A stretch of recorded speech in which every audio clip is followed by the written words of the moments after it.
Hello and welcome back to Here's the Thing, as we're calling it tonight. Here's the Piece, the third episode of Here's the Piece, to talk about the running second season of Peacemaker in the James Gunn's DC universe. I'm joined once again by Ari to talk about the third episode of the season. If you guys haven't seen it, it's a spoiler-filled conversation, but right now we'll just give our quick thoughts. And how are you feeling, Ari? Give me your quick thoughts on the episode before we talk about it in detail. Yeah, I like the episode. It moved the plot forward and established this new world that is different but similar. And we had some more, a little canonical. What's canon? What isn't canon? A little bit of that. He's always playing with that. What was that? He's always playing with that, He keeps it up. I think he's trying to anger people and make people happy every episode. But yeah, I liked it. It wasn't great. It was no episode 2, not by a mile, but I enjoyed it. I think it's probably the worst of the 3 though. But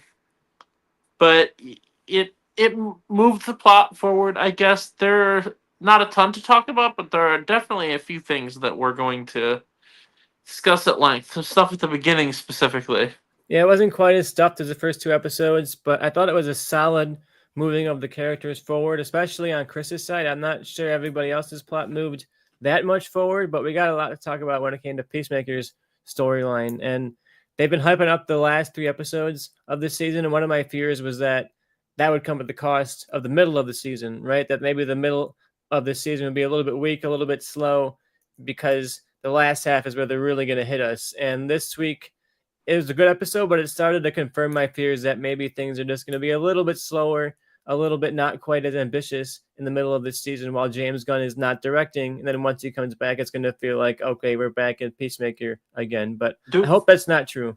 And he did direct the last 3? Yeah, he directed the second to last is somebody else, but he did like the one above it and the finale. So like there's a little split in the middle, I believe. Okay. Yeah, I guess we can start at the very opening scene of the episode. Yeah, that was kind of the big one, right? Like we were always waiting. The last 2 have done a little bit of a tease in the previously on of showing something from either the previous season that was messed with or a scene from Peacemaker, something like that. And every episode is showing something. This week, it was an opening flashback set 3 years ago where we see Harcourt and she is having what seems to be an on-again, off-again kind of affair with Rick Flagg Jr., the man who will be gone on to get murdered by Peacemaker not very long after this very scene. And we actually find out that he is, in just a couple of hours, going to be heading out on his mission that will be the Suicide Squad. So he's in one of his last days on Earth, and we get Earth, the flashback. Which Earth? Yeah, that's a big question. Which Earth is this scene on? It seems to me to be on our normal DCU Earth, but the fact that we spend so much time on the other Earth this episode and so much time with that couple, I questioned it, and I'm still not totally sure watching it what we're supposed to think about which Earth this is in. It almost feels like it's intentionally confusing. Like he wants us to be confused.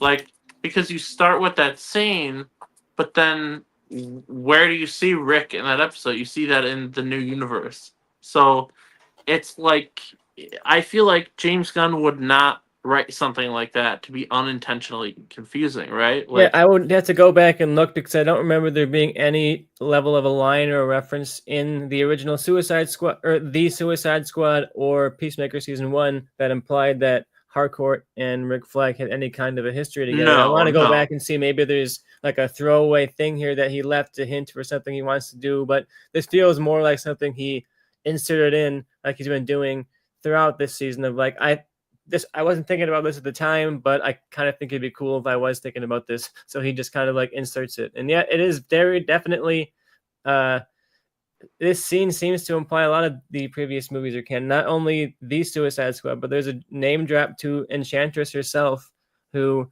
was his love interest and also the turned antagonist of the original Suicide Squad, David Ayer's Suicide Squad. And the fact that she's mentioned by name, mentioned that she's a sorceress, they're making the original Suicide Squad at least a little bit canon. Like some version of that character probably existed. Some version of that story probably happened. I wonder if he will ever be bold enough to actually show footage from David Ayer's Suicide Squad in one of those recaps or something like that.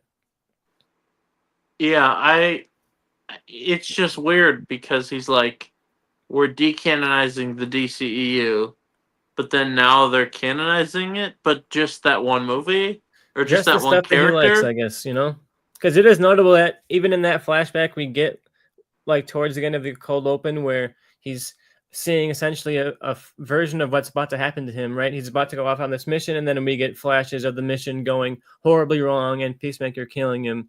That is there, I think, because if you haven't seen the Suicide Squad, maybe you just got to get a reminder of, oh, that's where he's going, right? Like if you don't remember where Suicide Squad is set, you probably don't realize he's about to go walk off to be in the Suicide Squad. So they give you that one extra reminder of he's about to go walk off onto that mission that we know he was seen on. But it is interesting that they don't show any other characters. Once again, we see footage from the Suicide Squad, but it's only of Peacemaker and Rick Flagg. No other characters other than like extras and that kind of thing are seen in this. Yeah, and they're even showing footage from the beginning of the Suicide Squad with that whole beach scene. So they're like showing that specifically, not showing anyone else. Yeah, So I'm very excited to see who else they show, but it's interesting that he's been limiting it to just a handful of characters. When they need to show up for the story, they'll show up. And so far it's just been the one crossover character. yeah, at the beginning of the season, we were like, are they going to show anything from the Suicide Squad? Are they going to canonize that movie? And now they're like, not clear what exactly they're doing. Like, you'd think they're canonizing the whole movie, but when you're like purposefully not showing any other characters, you're like, okay. And then referencing a character from Suicide Squad, you're like, okay, what is going on here?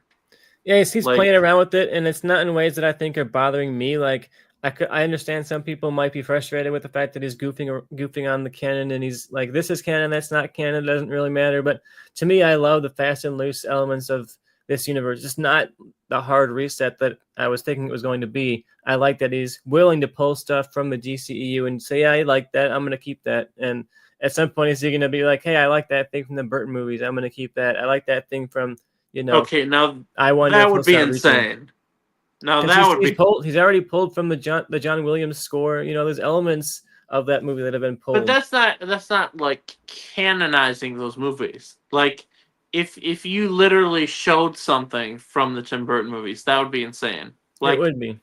Like the actress who plays Kim Basinger just shows up in an episode of Peacemaker on the main Earth as that character. It could happen. I mean, in another reality, when Gunn didn't come in and Black Adam made a lot of money. Speaking of other realities, the Burtonverse was going to come back. They were going to bring the Burtonverse back. Do you want to hop into the other reality we saw this week and break down the episode a little bit? Yeah, it's interesting because it's like this is a different Earth, but it feels different, but it also doesn't feel that different. Like everything looks the same. It just has this weird look where everything kind of looks fake and everything feels fake. Like something feels off. There's going to be some sort of reveal or something that's going to turn things around. But as of right now, he's like, this is the perfect universe. All these women love me. This kid is crying over me. This woman pulls out her breasts, like I like that this is a universe that feels like it's the dream Peacemaker reality, right? It's not distracted and necessarily in like, oh, the streets are upside down and the buildings are all sideways and like people fly. Like there's nothing crazy about this universe, but what's crazy about it is the characters' lives are so different. You're not distracted by necessarily crazy, weird differences in technology or any of that kind of stuff, although it is there. But it's interesting, and I think a good choice for the story that all of the craziest parts of this are grounded in like the characters' lives are different. What's different about Peacemaker's life, and his brother is alive, but also he has this on again, off again thing with his fiance. There's unspoken history there. All of the big differences lie within like Peacemaker's circle, right? It's a very focused multiverse. Yeah, it's like you could remove a few things and believe it's the same place. And I think that's Um, notable because it makes it seem like everything is basically the same, other than like maybe a couple of choices Peacemaker made in his life. You know, maybe it's just purely the reality he'd be in if he didn't kill his brother. That's the only thing that's different. Maybe, you know, that could be interesting. I'm curious to see where the other characters are at. Like, what's going on with John Economos? What's going on with Vigilante? We gotta see Vigilante sooner than later. And I'm just curious to see how things are different. Like, is he more serious? Is he angry? You know, what are the differences gonna be? Yeah, I think it's interesting that it's these characters' lives have definitely improved now that they've known each other. Like having them as friends has made them all happier, whether they'll say it out loud or not.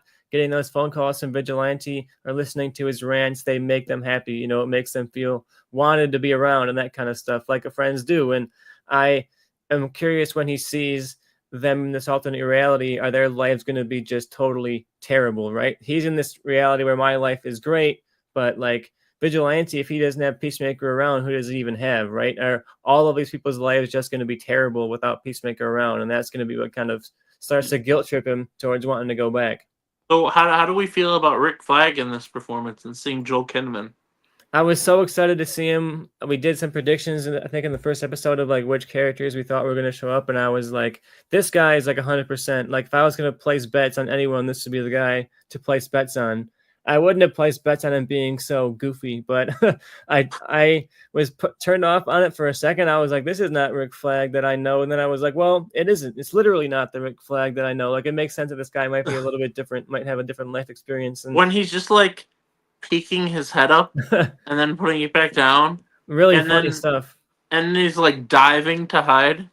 I And was like, especially a character that is like so serious in both of those movies and always kind of trying to be like the front man, you know, and to see him just be so concerned about these petty things like, oh my on again off again girlfriend is talking to her ex. What am I gonna do? he's like, I gotta hide around the corner.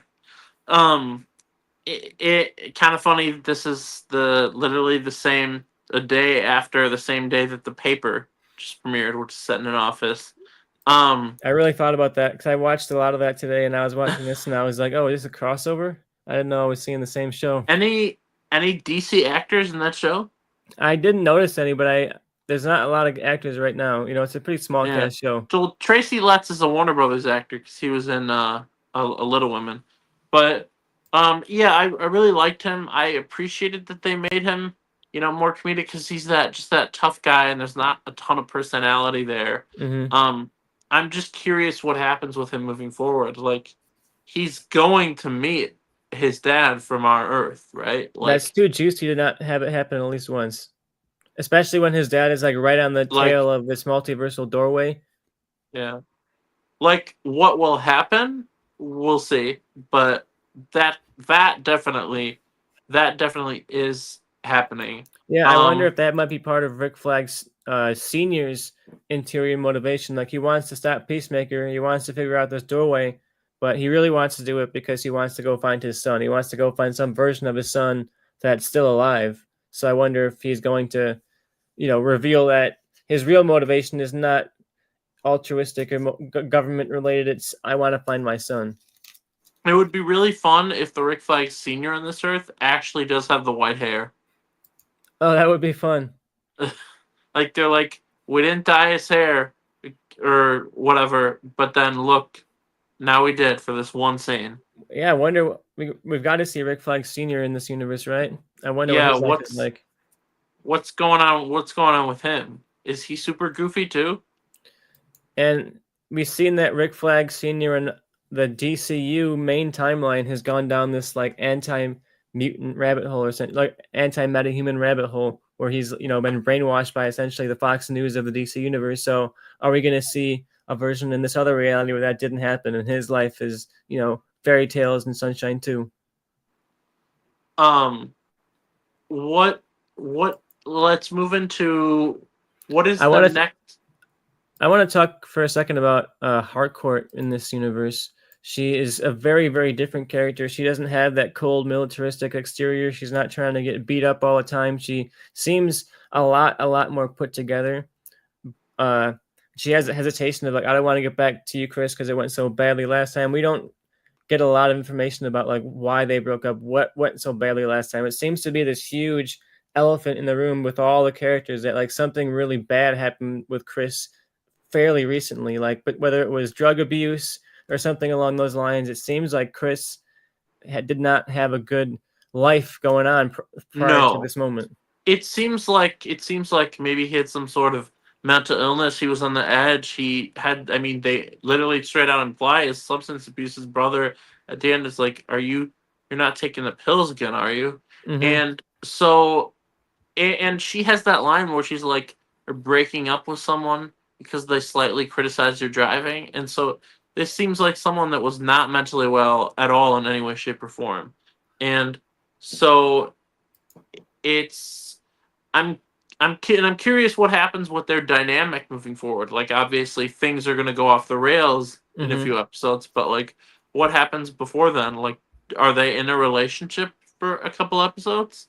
Like And what w- happens when he gets back to the real Harcourt and she finds out, like, oh, you had this relationship with alternate me right when we were starting to maybe have a budding relationship, right? There's this running thing in the main timeline scenes of this episode where she's in a conversation and they're like, so you and Chris, is it a thing? Is it not a thing? And she's saying, oh, we're not a thing, but you can tell in her eyes that she's like kind of wondering if they are, right? And how is that going to change when she finds out that he went to an alternate universe just to be with someone who looks like her but isn't really her, right? Is that going to feel very superficial and shallow and kind of kill her image of him? and she's very in this other world, she's very warm and Mm-hmm. welcoming and friendly. It's like the complete opposite. She's someone that you'd want to be friends with versus our Harcourt is, she's very cold around the edges. She's very, she has these issues with herself. Mm-hmm. Um and so it's interesting to see that. Um I'd like to talk about that scene where he goes to Argus and you got to do that facial recognition, and that got Mm. my anxiety pumping. I'm like, is this not gonna work? And it's like, it feels so like that high security. I know you used the word fascist. I don't know if you were referring to that part or not. Mm-hmm. It's exactly what I was talking about. It felt like 1984-esque, where it has the technology where he has to scan his eyes, and it is a little bit tense here, but there's not a. I feel like it's going to go badly like later. This is setting up a thing that worked this time, but like it's not going to maybe work next time. And what happens in this fascist empire that he seems to be in charge of? Everybody loves him, right? The press loves him, the people love him. That's pretty fascist to me. And what happens when all of that turns against him? But yeah, go ahead. What you're talking about that specific scene? Yeah, it's interesting to see how in this world, on the main world, Argus, it's run by someone like Amanda Waller, who is not a good person at all. But here it seems like it's worse. I really want to see Amanda Waller on this earth. Like, what is she like here? If she exists, like, how do you get worse than her? You Like, want to know who I think is in charge in this universe? oh, Amanda Waller's daughter, oh, and she's evil. and she's gone. She's gone bad. She doesn't have a Chris in her life. She doesn't have a Harcourt in her life. She doesn't have friends. Maybe her mother dies in some capacity. She takes over, and she's become even more worthless than her mother was. That'd be nice to see because I'd like to see that actress actually have something interesting to do in this show. Yeah, I want to talk about that when we get to it, but I do want to stick with this alternate universe right now. You were talking about that Argus scene. Did you have anything else you wanted to talk about in the Argus scene? Um, he gets there and then he gets in the.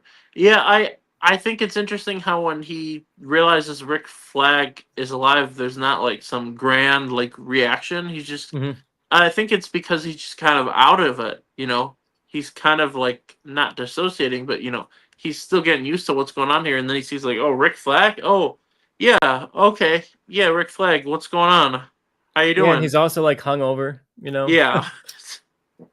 But it is So it is interesting. People were like, "Oh, what's this moment going to be like when he finally collides the universes?" And it's like, "Oh, Rick Flag is just here." Like, it's not like necessarily a huge. He doesn't walk through a portal and say, "Look at me, I'm from the DCEU and I need your help." He just shows up, and I think it represents how James Gunn's handling this canon crossover.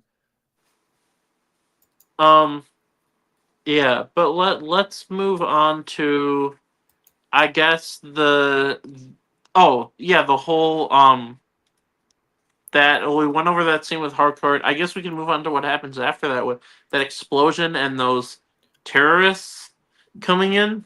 Yeah, I want to And talk about those terrorists. They were called the Sons of Liberty. I'm not super familiar with them in the comics, but they've made a couple appearances. They were most recently in the Rebirth. I read them in this. I swear I read them in this, but they were in the recent 2017 Rebirth where they had a similar setup. They were kind of like this ultra nationalist, far right terror organization that comes into conflict with Argus. So I think if you want to get an idea of where they might be going with that, you can read the couple of issues that show up in are Rebirth. It seems to be the most similar of the two versions. are they meant to be far right here? I'm not sure about here. That's what they Be- definitely were that in the Yeah, comics, but I I think that that's what they're doing here. James Gunn. They remind me a lot of the terrorist group from Creature Commandos, where they had that group that was attacking like the Wonder Woman type country, and it was a Themyscira. very similar group of like really far right, like broad far right group. I wonder if he's Yeah, gonna. remember when? Go You ahead. remember when in the very first scene in the DCU, James Gunn was just straight up making fun of anti woke people. Yeah, he was They had not that. subtle in that show. I'll tell you that. No, no, no, not at all. I'm. It's just it's curious because it's like they're going after their oppressors. You're their oppressors, but I guess you could see that as you're making fun of those type of people who think that they're being oppressed by their liberal government. Yeah, it's really interesting when you get so little about what they're actually fighting for, and the reality is like any from some perspective, everybody is the oppressor and everybody is the oppressed. If you get yourself convinced in some way or another, like you can be brainwashed of anything. And I wonder if we're gonna get a reveal of like maybe these guys aren't correct, but they might be like more along the correct lines than they seem right now. Like Peacemaker just goes in and murders these guys, and they are very effective murder scenes. But it is a weird sequence because I don't really know how I'm supposed to feel about these guys. I don't know who they are. I don't know what they believe. I'm just seeing Peacemaker kill them, and I'm I don't know if James Gunn just wants this to be badass or if he's wanting to mislead me. Right? Like, is this scene badass now? But we're gonna get a reveal at some point that these guys are not like so morally great. He should just kill them, right? Especially because Chris is like regressing, right? He's so quickly going back towards Yeah, violence. he's the old Peacemaker. This is the Peacemaker from the Suicide Squad. Um, and so When you talk about best universe or best dimension ever, to me it seems like in his mind the best dimension ever is where I can just do whatever I want and nobody can stop me. And it says like toxic masculinity has been throughout the whole season. This feels like a hyper masculine universe. Like chicks are showing him his tits and that kind of stuff. It feels he's riding out on a motorcycle and everyone's like cheering him on. It feels like the dream of like the most masculine guy. and then afterwards we have this sequence where this made it feel even more like a dream, where his brother shows up. He's like, "You got him." He's like, "Yeah, I got him." And then he hugs Harcourt. They have this romantic moment, and just the music, the way it's shot, and I'm like, this is literally really does feel like a dream. What Um, was your favorite death in the action scene? To go back for just a second, did you like it? A guy getting axed in the face and saying "What just happened?" and then having to get axed again in the face? Did you that was like the him most. doing That the was the double most stab with James. the pencils? That was the most James Gunn one when he's dead, and then he's like, "Wait, what just happened?" That that was great. Honestly, that was probably my favorite one. But it was cool when he was upside down and used the pencils. Like John Wick.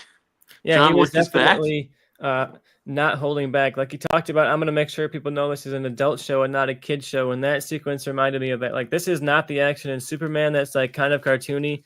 He's like smashing him with the printer and that kind of stuff. And like, he is not holding back in the violence at all.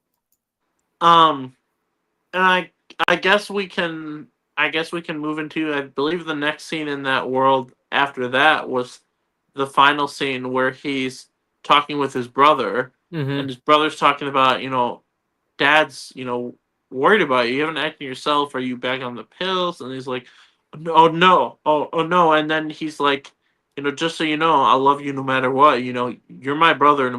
No matter what you do, I don't care what you do. I'll always love you." And then he's like, "I'm I miss you so much. I miss you more than you could ever know."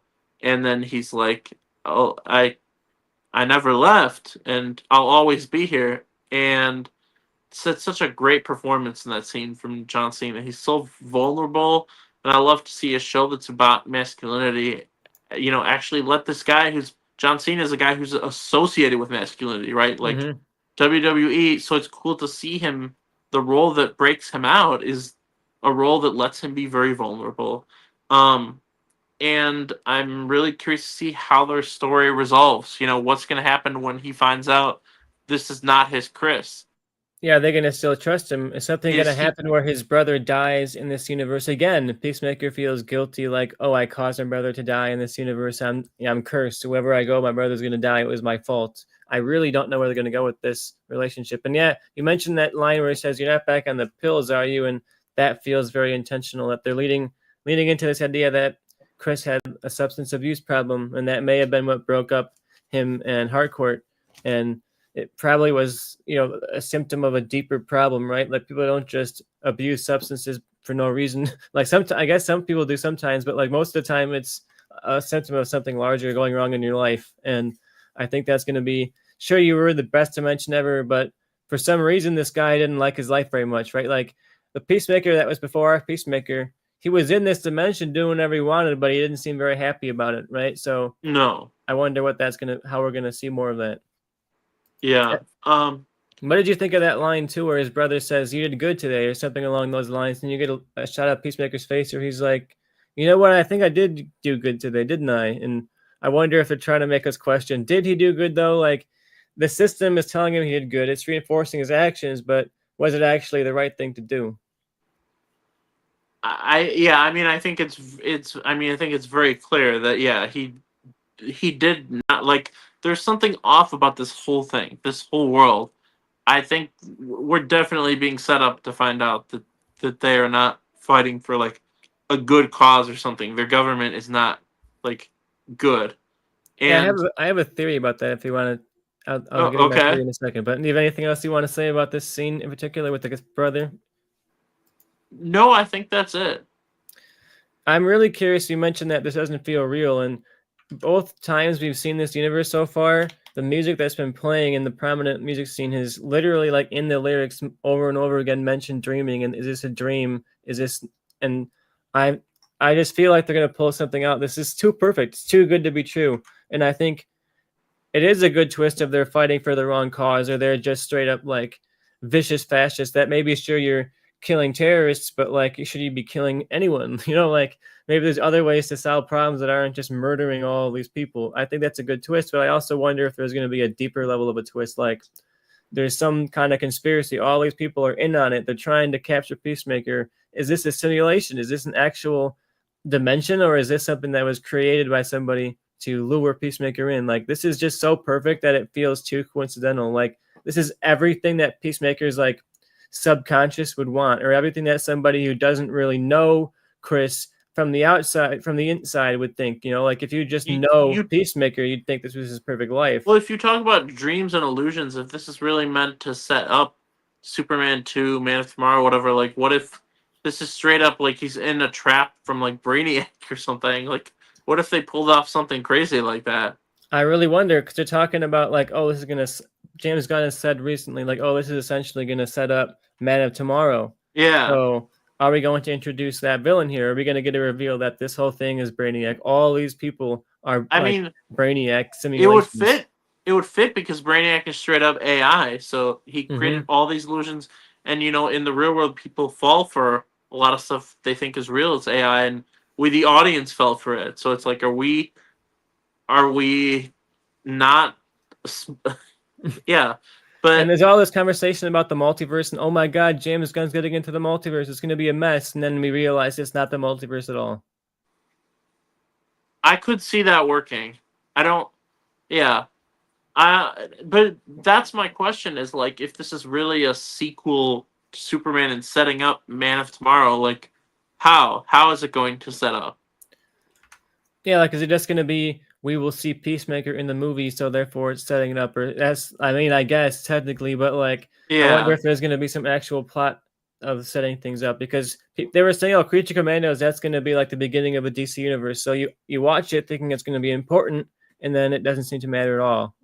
they could, and I guess it would kind of be multiversal if Brainiac is the reason that we like saw in the premiere and that previously on that it's now the Justice Gang. Like that's an illusion Brainiac is pulling on us. Like we're not. What universe are we in? Are we in this one? Or are we in that one?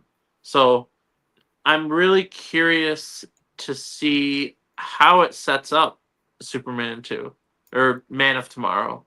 Um, I guess we Yeah, can move definitely in. keep your ears Yeah, open because James Gunn is such an active chooser of music. Like he's always so specific about the songs he chooses. So the fact that he's made multiple times now songs that are titles and literally lyrics are over and over again saying this is a dream, this is a dream, this is a dream. Like he's trying to tease you something, whether it's literally a dream or he's just metaphorically saying this is not what it seems to be. He's definitely using music to cue you on to what's I going on thought here. I thought it was pretty funny that when they're at that park, whatever, they're playing music, and it's like whether you love Jesus or you love God, and it's just like making fun.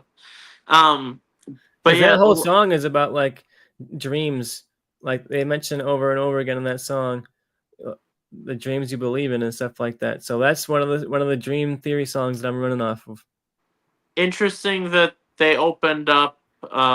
Was it the premiere or last episode with Senior, and then they opened this up with Junior. So yeah, I mean, take from that what you will.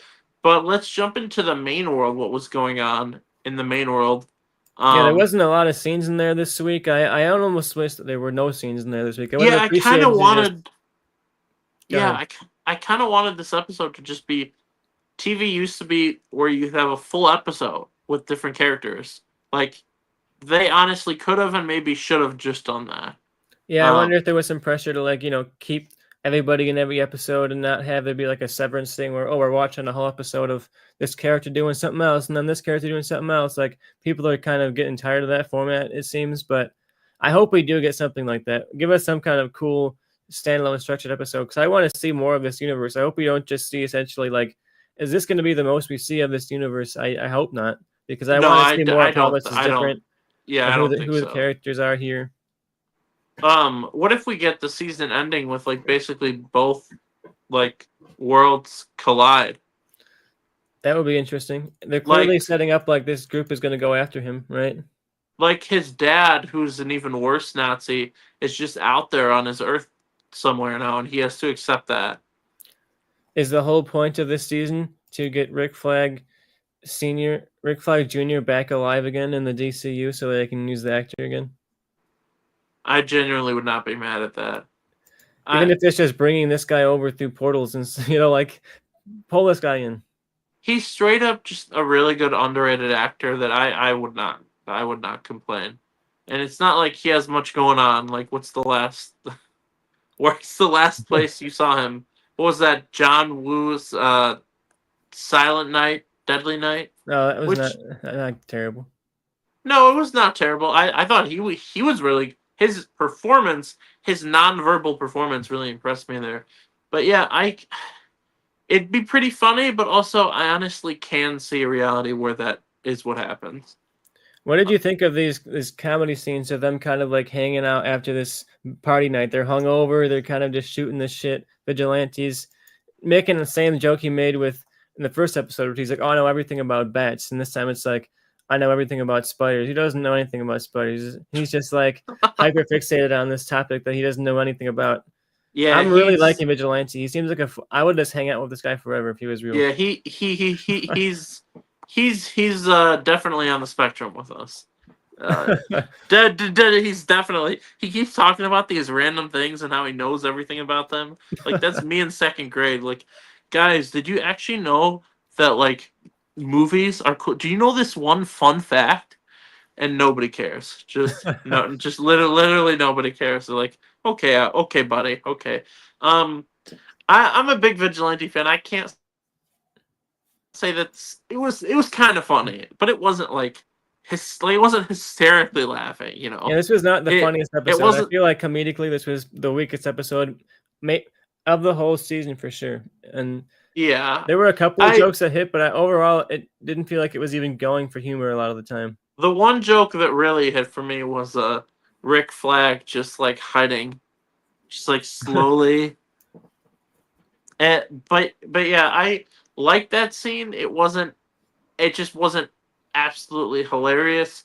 I liked the scene between Adebayo and Harcourt where she's telling her like he likes you and you like him. Are you sure Mhm. nothing's going on there?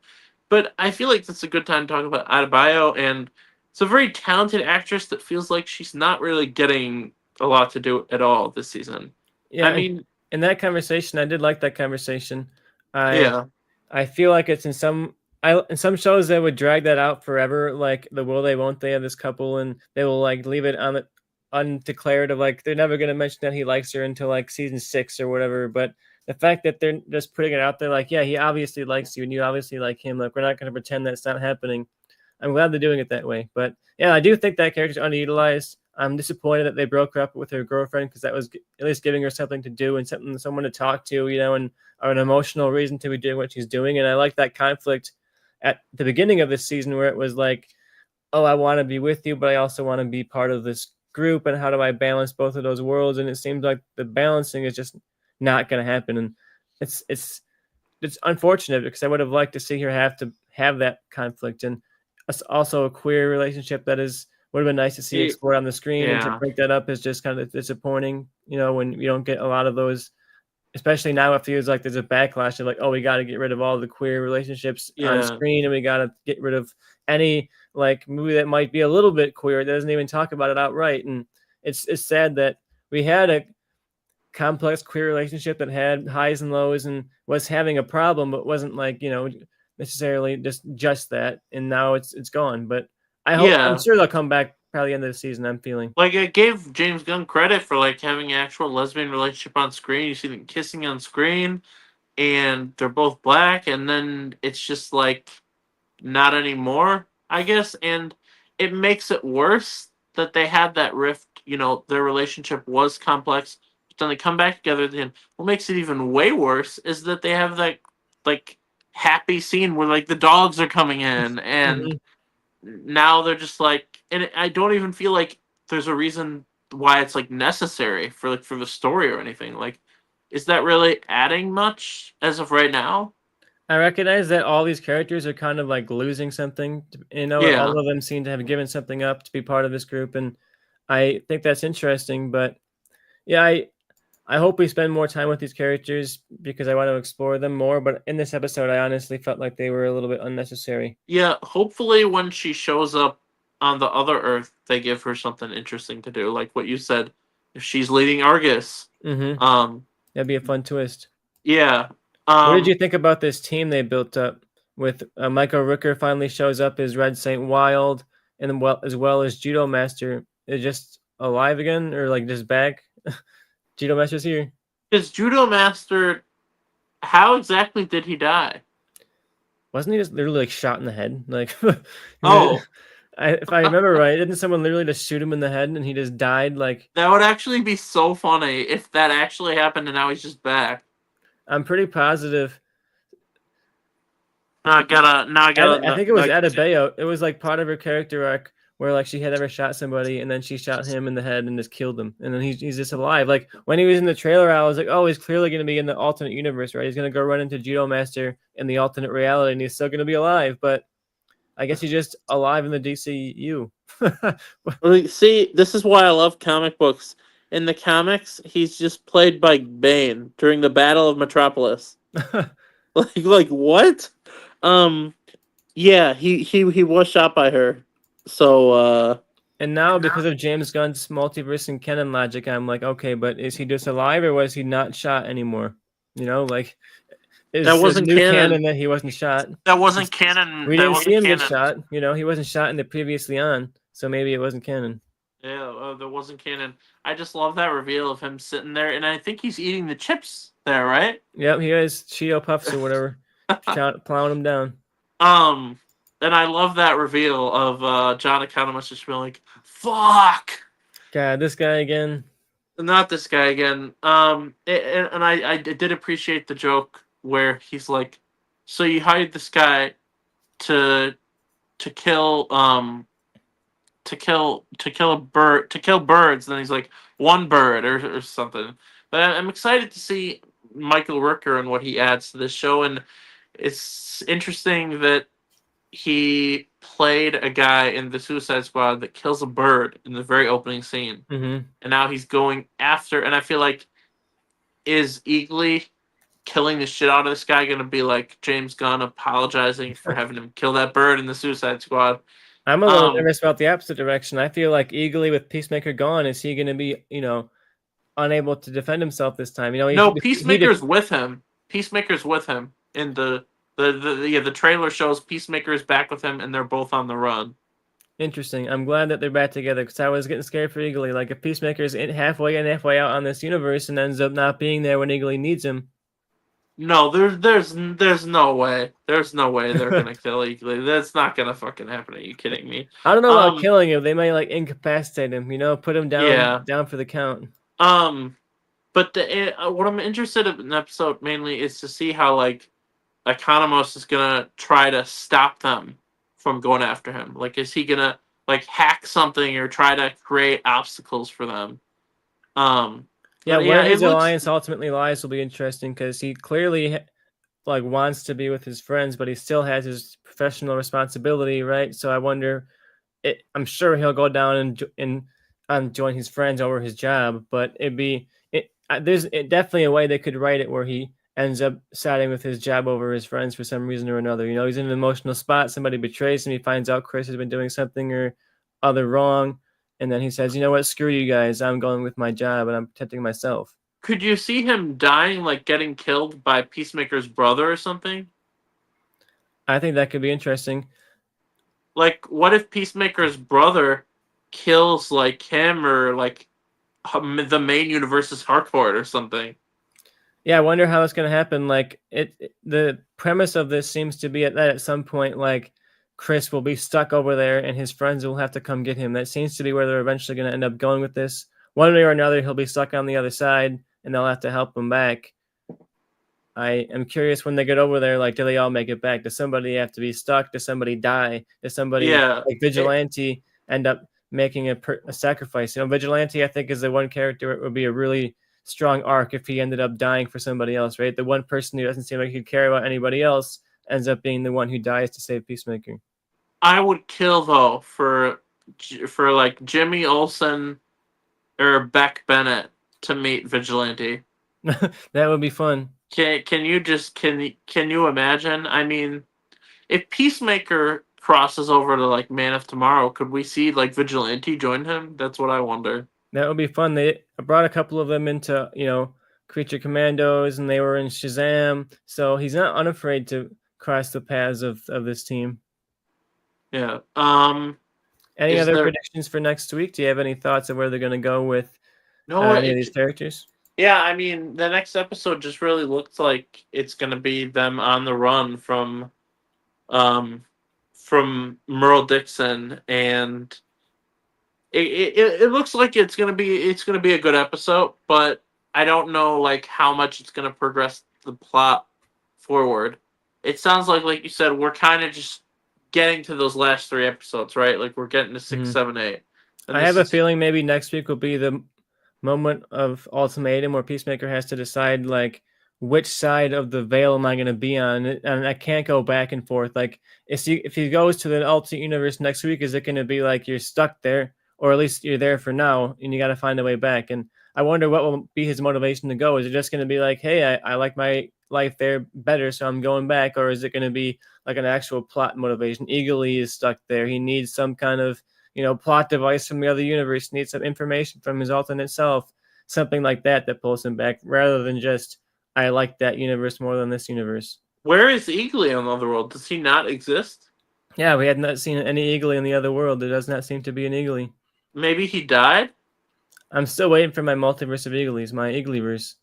Yeah, that's kind of disappointing. I want to see an Eagly, or maybe on this world that actually is a duck. A flying vicious duck. Yeah, a flying. It has like super razor sharp teeth, and it's just if you look at Peacemaker the wrong way, it just like like eats your balls off or something.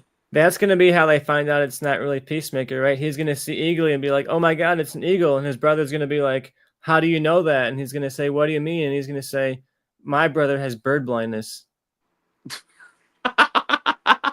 Oh, I forgot to mention, I liked when they brought the bird blindness joke back this episode. He's like, "How dare you? What's wrong with you?" Another man messes with another man's bird blindness, and then he's like, "I knew it was a duck or something."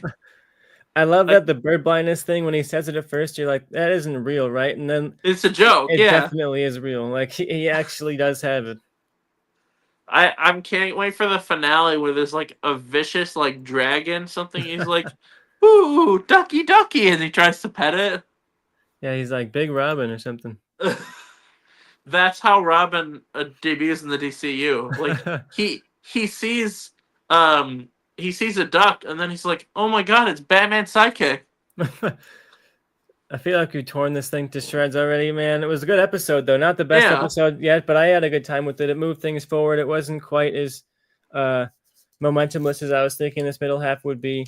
And it looks like next week we're going to get a lot of action. So this week had a really good action scene. Next week seems like it's going to give us some great eagly action. So I'm excited about that. I'm excited to see all these characters continue to collide. And yeah, like I said, next week I'm hoping that we get that ultimatum moment of like, why does Chris decide to go to that universe again?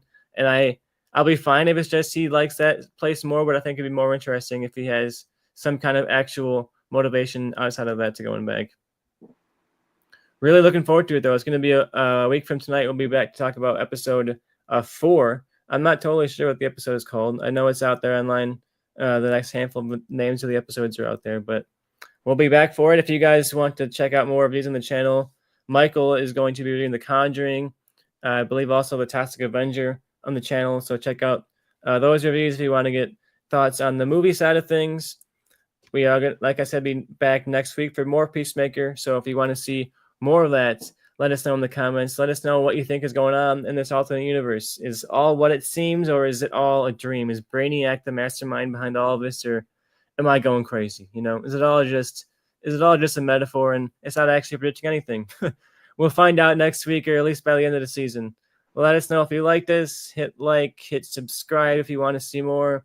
If you didn't like us, eat peace, losers.